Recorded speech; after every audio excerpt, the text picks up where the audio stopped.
So Scooby Doo Mystery Incorporated is easily the best incarnation from the entire franchise of material with all of these different characters. Every single decision that they made with this series was just so brilliant, from the darker storytelling to all of the differences that they did with all the different characters.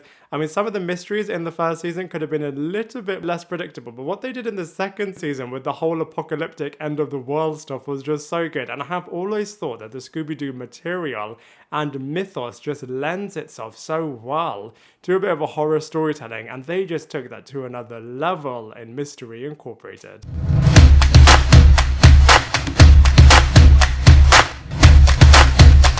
What is up, everybody? Welcome back to my channel, Lifestyle Critic. I hope you're having a brilliant day. So in this video, we are going to be breaking down Scooby Doo Mystery Incorporated. And I absolutely loved this show. It was just hands down one of the best shows. And it's just grown and grown and grown in popularity since it aired over 10 years ago. And it's just still so timeless.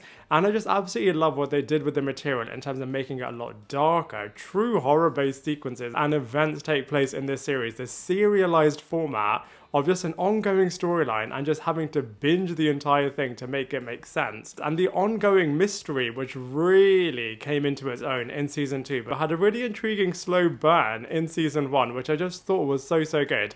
And going back to their hometown and telling a bit of a prequel series to the first ever Scooby Doo series, honestly, I think it was all such a stroke of genius, and putting them back into high school and having storylines that involve all of their parents and playing up the relationships within the Mystery Incorporated gang that we all know and love. And speaking of Mystery Incorporated, having different iterations of Mystery Incorporated, the past ones and of course the present ones, it was just all so good, and having recurring characters that are just popping up every now and again. And I think the first season was really different actually to the second season, as the first one kind of followed the typical formula that we have become accustomed to in terms of having standalone episodes with a different villain of the week that you have to unmask. But like I said, having a bit of a back burner ongoing storyline in the background. But the second season just went fully into its horror vibes and just fully embraced all of it. And it didn't really have a bit of a villain being unmasked at the end of each episode kind of format. And if anything, like I said, it just fully went into it with this whole serialized format. And it was just so unbelievable. And it just worked so well with Scooby Doo, with all of these different characters. It's just such a travesty that we never got to get that third season, as it was all planned and they were going to tell a brand new mystery and do some really cool stuff. But we'll talk about all of that and more in this video breakdown. So there are so many storyline beats across the 52 episodes of Scooby Doo Mystery Incorporated. It was just so delicious just entering into this world across all of these 52 episodes, and I loved it, like I said in season 1, that it does retain the Scooby Doo brilliant magical formula of a bit of a mystery being solved and then somebody being unmasked, and all of that entire season was really cool. And equally, I loved the fact that we had a bit of an ongoing mystery in the background. So let's talk about all of the big main storyline beats across all of these 52 episodes. Let's first start off with the gang's relationship. So I think it's really funny how they kicked the season off with doing something really different, which is looking at Velma actually wanting to have a relationship with Shaggy, which I just thought was so good.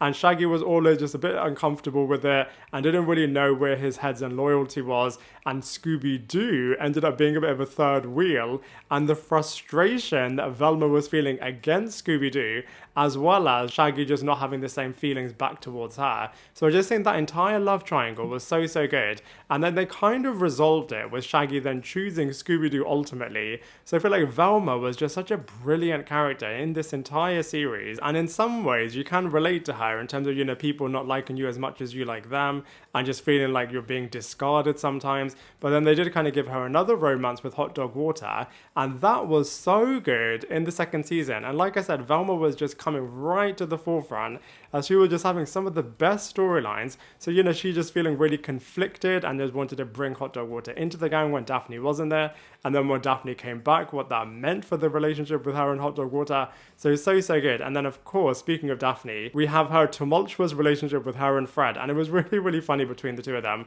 as at one point Fred is really a lot more interested in Daphne, and then she is a lot more interested in him, and they're all kind of on different pages. Their engagement is being called off, they have other partners being thrown into the mix, but then finally, in the final couple of episodes, they finally share a kiss, which I just thought was such a well-earned moment, as you have been with them across their rocky relationship across the entire series. series. So it just worked so well, especially tapping into that more adult audience for Mystery Incorporated, as it was just so sophisticated and totally was ahead of its time. Now, speaking of the Mystery Incorporated gang, like I mentioned right in the beginning, I love the fact that we had an old Mystery Incorporated gang as well as a new Mystery Incorporated gang, and the two of them just worked so well together. In the first season, you're just finding out a little bit more about all of the other Mystery Incorporated teams from loads and loads and loads and loads of years ago, but of course the main one is their parents, and I thought this was really, really brilliant, as of course two of them, like I just said, is Fred's parents, Mr. E, who is obviously the person that is helping them across the first season, and then becomes a little bit of a rival. And then, of course, we have Professor Pericles and Cassidy as well, who dies. So I just think, all of the relationships between the old Mystery Incorporated gang and the new one was just done so well. And of course, we have to talk about the end of the world. So literally, we were seconds away from apocalypse happening at the end of that second season, when the true evil big bad was released, and they were building that up so much. And I was a little bit apprehensive about that, as I was like, I hope this does pay off, as you've been building this up for 51 episodes.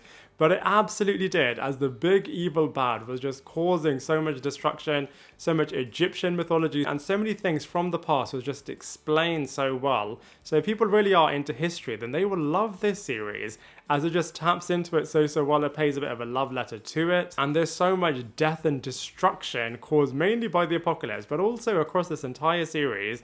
And on that point, there is so much destruction that the Scooby Doo gang cause and create. It's just unbelievable. I felt a little bit shortchanged by the end of this series in terms of what they were saying is that none of it actually happened, as they've now created a brand new timeline. I guess that was the only real way that they were going to get out of this entire situation, in terms of destroying this big bad evil once and for all, and he never really existed. So obviously all of the things that happened in this series and all of the things that predated this series obviously never happened either. So, they did save the world, which is pretty wicked. And of course, they never really mention any of this stuff. And if it is a true prequel, then it does kind of have to start them off on a bit of a clean slate. But like I said, I would have loved to have seen a little bit more. And as the gang still remember everything that they went through, it would have been really, really cool to kind of see a little bit more from them in terms of referencing all of the past stuff. And I would have loved to have seen what the new mystery would have involved. Maybe some of the other characters would have popped back. Maybe some of their memories might have come back as well. So it could have been so cool. And the other big storyline that we have to talk about is the season 1 finale, which I thought was such an epic way to conclude the first season, which was just so brilliant. So first up, we have Fred calling off the engagement when he finds out the truth that his dad isn't his dad, and his dad, the mayor, is actually the villain of that final episode deemed the Freak, which I just thought was so unbelievable. And then we also have Daphne being in tears, as she has just been longing for a romance with Fred Jones for so long.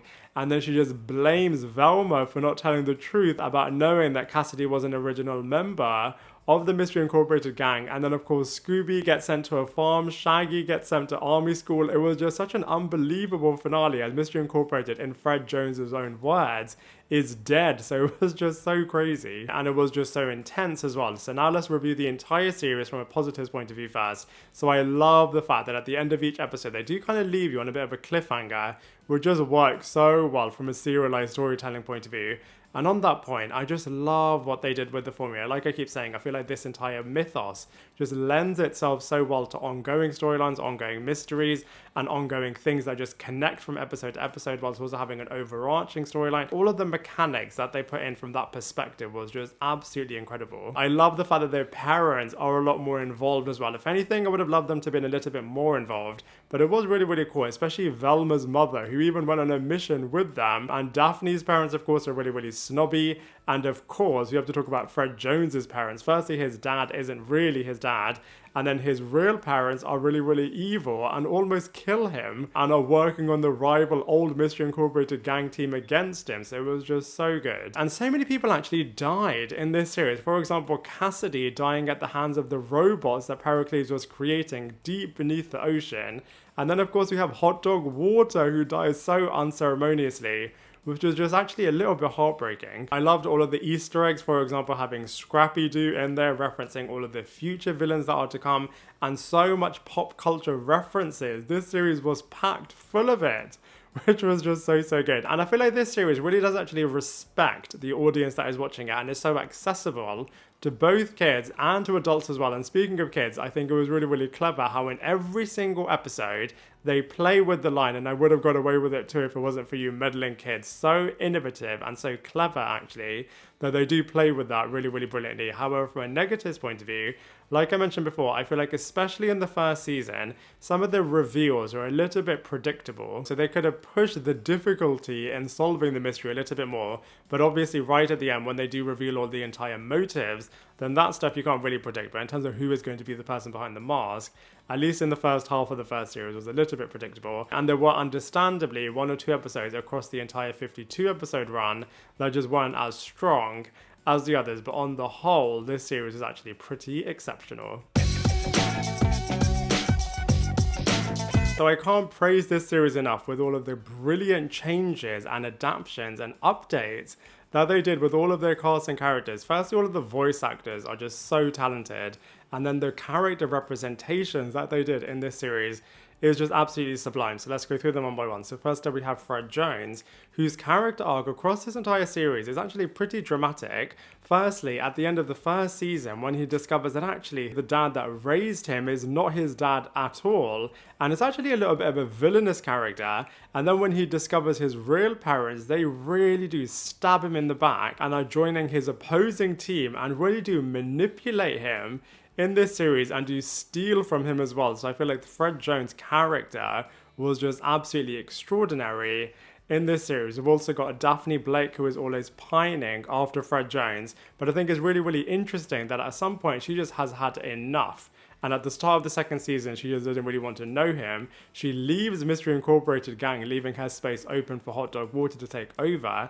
And also, she has a bit of a new relationship with Baylor Hotner. And if he didn't end up being the villain as Big Baby Clown in episode 3, then she would have probably stayed with him and wouldn't have rejoined Mystery Incorporated. So actually, I think Daphne Blake had a really interesting character arc as well. And of course, all of the recent adaptations of Scooby Doo's world have tried to make Daphne Blake less of a damsel in distress and a lot more intelligent, trying to bring a lot more to the group, which this character definitely did as well. Then we have to talk about Velma, who, like I said, was just so good in this series. Of course, she has all the brains, she's able to solve everything, and she does all of that to a tremendous degree in this series. But also, deeper than that, she is actually a really courageous character. Firstly, all of this supernatural stuff is really not in her element, but she doesn't let that dissuade her, and if anything, she fully embraces it and then learns a lot more about it, which I think is really, really empowering. And also, everybody's high school years are really, really difficult, and I feel like that is really, really well represented through the Velma character, as she is finding herself, she is finding out a lot more about herself, and all of the relationships that she goes into is really, really interesting. For example, with Shaggy Rogers first, and then with Hot Dog Water, how some of the guys are always lusting after Daphne and then just disregard Velma. Like I said, I think she is actually a character that the audience can really relate to and resonate with and actually feel a lot of sympathy towards as well, which is really, really great. Then we have Shaggy, who I don't think is as well developed as the others. I feel like it was really, really cool at the start of the second season when he is fresh out of army school and the way in which he has to wait for his hair to grow. On that point, I think is so clever, all of the little changes that they make with some of the different characters and how this change then lasts for a couple of episodes. For example, Brad and Judy having plastic surgery and changing their faces completely. This is now stuck with them for the final episodes in season 2. And of course, all of the different hair changes, all of the different costume changes, all of the different relationship changes, all of that was so clever. And of course, Shaggy is just bringing so much humor. I love the fact that they always poke fun at the fact that Shaggy and Scooby are always bait from Fred's master plans. It's just so funny. And going back to Velma, actually, one of the lines that she said that really did stick with me was that they hate us until they need us, which I just think was so mind-blowing and literally at the level of excellent dialogue that the Joker would say in The Dark Knight, as is just so clever and so reflective of society too. Now let's talk about Scooby Doo, who similarly to Shaggy just brings so much humor, so much joy, really is the light of the show, and actually was really imperative to saving the entire day, saving the entire world, saving the entire universe, and defeating the big bad. And I just think he was really, really well defined here. Pets in general, I feel like in Mystery Incorporated, were just shown to be really, really pivotal, as every incarnation of Mystery Incorporated going eons back has had a pet in their team. So I just feel like from that perspective, Scooby Doo was really, really good. But also, they did give him some fun storylines. For example, being a bit of a third wheel and feeling really disregarded, actually, from the love triangle from Velma, Shaggy, and Scooby's perspective. But then he gets his own romance with Nova the dog, which I thought was really, really cute. And then speaking of pets, we of course have Professor Pericles, who was the true definition of a real evil big bad villain and mercilessly kills so many people, causes so much destruction. Maybe he could say that he was possessed by the big evil bad, as he ultimately then wanted to sacrifice himself for it. But I don't think you can get away with that, Professor Pericles, as he just causes so much evil carnage. Hot Dog Water is probably one of the biggest recurring characters who actually joins the team and has her own spot in the opening credits. On that point, absolutely loved the opening credits. They were just so good, so iconic now. And was just absolutely brilliant. And I love the fact that Linda Cardellini, who is playing Velma Dinkley in the 2 live-action Scooby-Doo movies, then comes in to voice a similar character to Velma Dinkley, and it was just so good. Love their little partnership and relationship, and also how this character is introduced as a little bit of a rival to Velma, then she is a bit of a villain, then she joins the group, then she's kicked out of the group by Velma, then she's recruited by Mr. E. Don't know if you can trust her or if you can't trust her. Is she going to go back to Velma?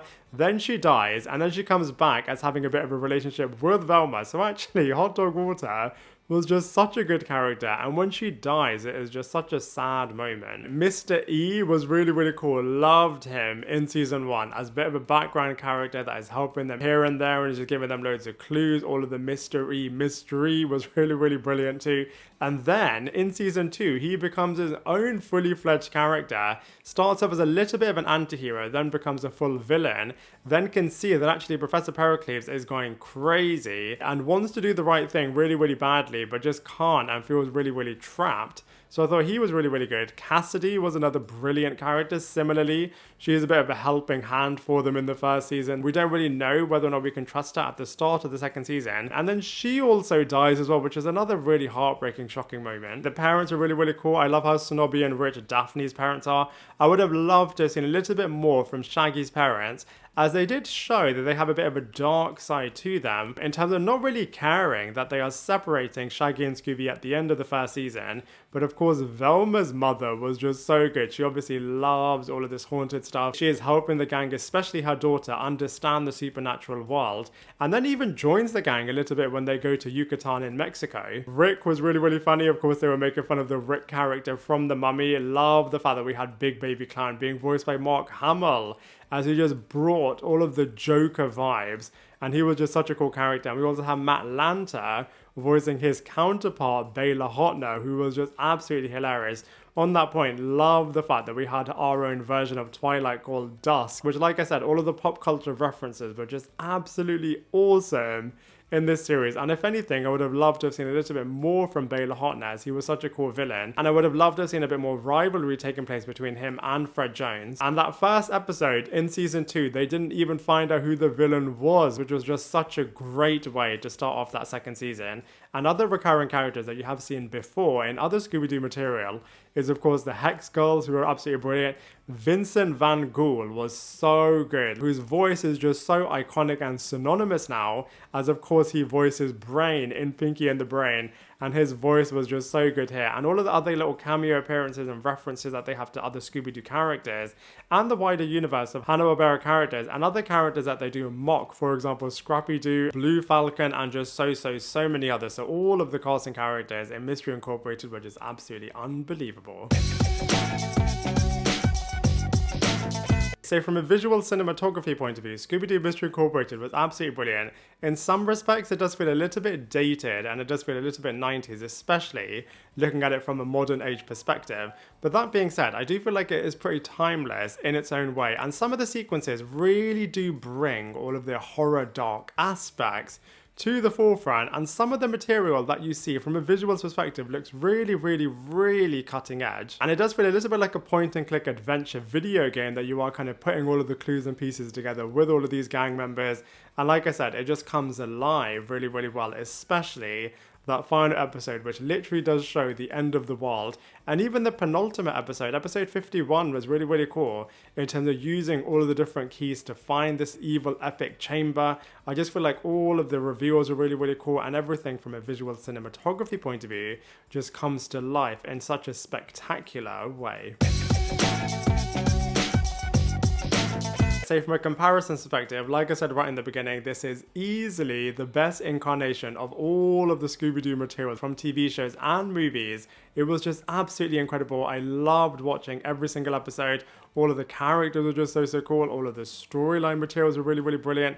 The ongoing mystery was absolutely incredible. And I would put it on the same level as Zombie Island, which is my favorite movie incarnation, as it just embraces all of its darker roots. And I just hope that they do a little bit more with this entire darker world, as the series that came after this, Be Cool Scooby Doo, was an absolute disgrace, as Mystery Incorporated just really did set the bar.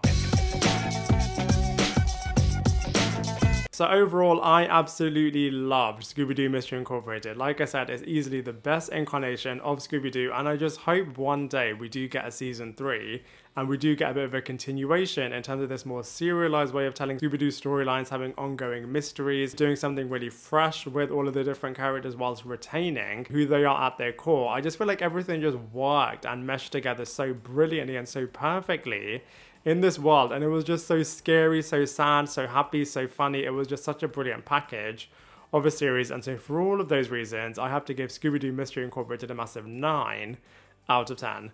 And I would love to hear what you thought of this series, so please let me know your thoughts in the comment section below. Otherwise, I look forward to seeing you in my next video.